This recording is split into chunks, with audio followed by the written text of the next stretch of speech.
Good evening, everyone. Welcome to the SCBBL show. Today is episode 5, and we are sitting with none other than Jessica Amaro of For the Exceptional and Dream Big. Today, she's going to tell us about some of her events that she has coming up, along with some of the other initiatives that fall under either For the Exceptional or Dream Big. So, before we go into that episode, though, today I am wearing a shirt that was designed by none other than Octavia Cohen of Copper Cohen's, and she is a participant of the t-shirt campaign. So if you are interested in supporting the t-shirt campaign, make sure that you either follow us on our Facebook page or visit our website to purchase one. Now let's get into this episode. What's good, everyone? Welcome to season 2 of South Carolina by Black Locally, SCBBL show.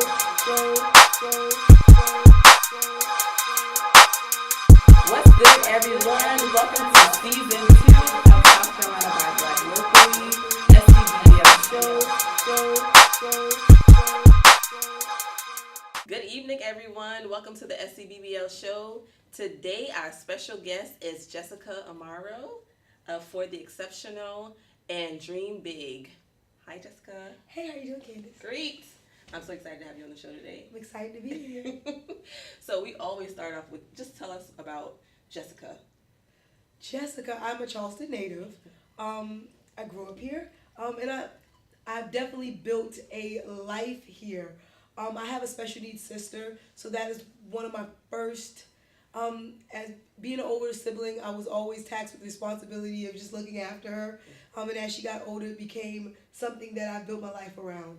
I run a nonprofit called For the Exceptional that focuses on creating social outlets for special needs individuals. Several years ago, my mom was deployed, and me and my sister were out shopping. Actually, almost a decade now. We were out shopping, and she was like, "I want to go to prom." I'm like, "Well, you've already done that, Christine. It's not possible." And she was just, for weeks, she was very, very adamant about wanting to go to prom again. I remember sitting on the phone with my mom, I was like, "I think I'm going to do a special needs prom." So this is 10 years ago, before special needs proms were the thing. Right. So I threw the first one in 2011. There was about maybe 45 kids, but it was beautiful. Since then, now we're at year 8. And it is huge. 20 local schools, over 200 participants, a lot of support from local businesses, the City of North Charleston, Crestwood Homes, Wow. USA Foods, Sam's.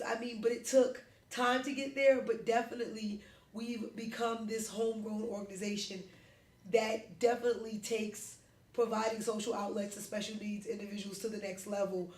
We do exceptional Saturdays and other events. The prom is the big thing that we do, but we have other community outreach things that we focus on.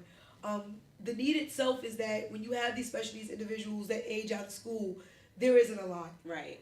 There is no longer Goodwill University. There is IQ tests to work at Voc Rehab, and you have to be extremely low functioning to get in some of the work sites. So we see these kids, especially here in Charleston, we're walking around, that there's something a little off, a little odd, because there's nothing else.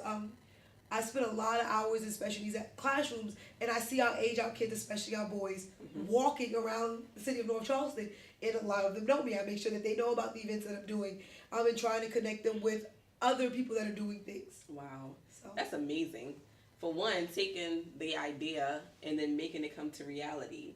Like, that whole process, could you, shed some light on what that was like with, oh my God, I want to do this prom, what's the first step? Oh my gosh, how do you get through this, that type of thing? it is definitely a situation. I'm not going to say it was easy, but it was, the beginning was, there was no real expectation. I just wanted to have a prom. I'm going to be very honest with you. The first time I did the special needs prom, it was beautiful. That night I cried because everybody was happy. And then I went home and I was negative in my checking account. And it was, I'm being very honest, Yep, it was that's a how lot. it is. And then I get a call from the City of North Charleston, and they go, "Hey, we want to support you. What is this organization?" And they know the story now, but at that moment, I'm like, it's For the Exception. That's where the name came from, because that was not the name the first year. But it's always been, along the way, there's always been people and things that remind me of what I'm doing. I can remember somewhere around year 3, I was just really frustrated with not getting the feedback. I had a local school tell me they're not passing out my packets because they have their own problem. And I remember being really frustrated and telling my husband, "I don't even know why I'm doing this." So that same afternoon, I'm in I'm going into Food Line. This kid just darts across the street and he runs up to me and he goes, "Prom lady, hey, so where's the prom?" This is like months and months away. And we had a whole conversation about prom. And the beauty of it was, like, along the way, I always have reminders. I make lists of things that I need, and I'm always confronted with people that are saying, you know what, let me help you. Let me give you what it is that you need. But I think a big part of that is, I know a lot of people, like, starting nonprofits and doing different things, is people have to see that you're invested. Right. Because I'm invested and I will give my first and my last to what I'm doing. People see that, and that makes them want to give something to the cause. Right. So if I had to give any advice, I would say definitely when you're invested in something, you attract the right people and the right things. That's amazing. I call Jessica the manifestation queen. We met over Dream Big through a mutual friend, and it was just the weekends at first. And then I decided to go ahead and attend the actual getaway. And this is a life-changing event because you're around, you know, like-minded women who are, you know, their bosses. Even if they haven't started yet, their drive to want to do something, you know, and taking that first leap, you get to hear people's stories about, you know, my husband sent me here, or, you know, I spent my last dime to get here, and then they leave like empowered, and before I left, things were manifesting for me before I even left, and I'm like, Jessica, what is this? You know, what is this? And it's just amazing. So, like, manifestation queen, share some of that with the world about how you got to that point. I would love to say that I'm like this master motivator or manifester when it comes to other people, but what it really is that I'm good at stirring things up. I can't give you something that you don't have, but if you have it, I definitely can stir it up, shake it, rattle it, make it do something. But the whole concept of Dream Big Weekend did not come, again, like the prom, it did not come about from me wanting to. I literally wanted to rent. I was driving through Edison and I saw these beautiful beach houses, and I was like, I want to rent one of these houses. This was like 4 years ago. So I called up a few people, sent a few messages, saying, hey, let's rent a house. And we're gonna do vision boards. So the first one I ever did was with people I knew from different areas, and we came together to do vision boards. But what I realized by the end of that weekend, we did vision boards and we wrote love letters to ourselves. I realized that I was surrounded by people that were not happy with where they were. I have a friend that makes a lot of money, and she wasn't happy. Had a friend that made a little bit of money, she wasn't happy. Had a friend that had a cool career, wasn't happy. And what it was that we were so focused on our families, our kids, our husbands, and managing the perceptions of the people around us that we weren't working on us. So when I created Dream Big, the concept was to create space to work on you.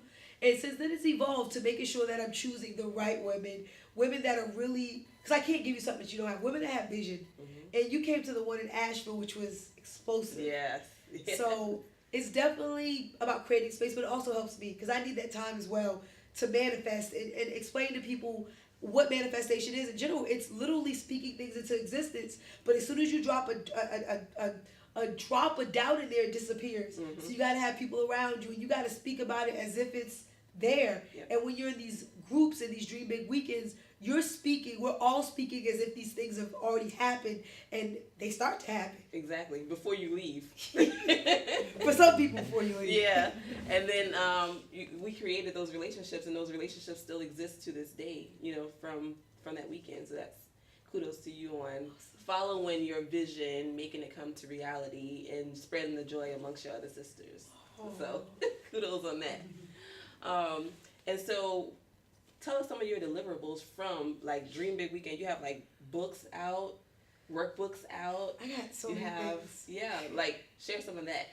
So by trade, I work in the behavioral health field. So I do a lot of intervention-based services, and my biggest thing is wanting to bring those things to us in a way that's palatable. So we talk about, you know, you got all these different theories, but it's not always palatable to people that are not in the field. So bringing true colors or explaining love languages in a way that people can understand, and then doing relationship appraisals, which is something that I created myself, but taking those things to people so that they can take stock of where they are. I'm not doing the work you are. So I have a Dream Big workbook. I have a couple other things that I'm working on. I do a lot of workbooks within the behavioral care company that I work with currently. So it's just, I have some things out there. DreamBigWeekend.com. There's some materials there, but you definitely have to get connected. With all of my weekends and everything I do, there is a screening process. So don't worry, I don't bite. I just ask a couple of questions, of serious questions. but there's definitely a screening process, but it's for everyone. It's so that you guys get the right mix of people in the right room. Right. And you're also featured in a book, right, with a lot of other women. Yeah, forgot about that. So there's a book called Women Who Impact. The forward is written by Lisa Nichols. I can't think of everybody else in my head. Kate Butler actually put this book together, and that in itself was an awesome opportunity. I spoke with Kate before, and she literally sent me a message and goes, I can't get your voice out of my head. We need you to write a chapter, and we need it like in 60 days. You definitely have a distinguished voice. So I've been fortunate to be heard and just get in the right rooms. Awesome. But it's an awesome book. It's a compilation of women that have done amazing things. And I've read through the whole thing more than once. I mean, there's people that have done mission trips, women that work with people that have traumatic brain injury. It's just a compilation. Like, I think of myself compared to these women. I'm like, yeah, I made it in this book with these people. But it's an amazing book, definitely, if you're looking for some motivation. That's amazing. And we all love Lisa Nichols, so that alone is amazing. I know. I forgot about that. Right. Doing so much. So just from that and being a mom and a wife, dealing with the day-to-day needs of your family, encourage our sisters on why they should continue when they have all these other things that can take time away from them. So I recently told someone this, and I think I'm going to adopt it, but I think I've already been doing it. Get distracted by your dreams, not by your family, not by the things that you have to do. Make your dream your distraction. Nice. When things get tough, work on your dreams. When you're tired and you're restless, work on your dreams. Let your dream be your distraction, not your family members, not your bills, not the horrible people at work. Get distracted by your dreams. That's awesome. That's nice. No, I can't. That's the other day.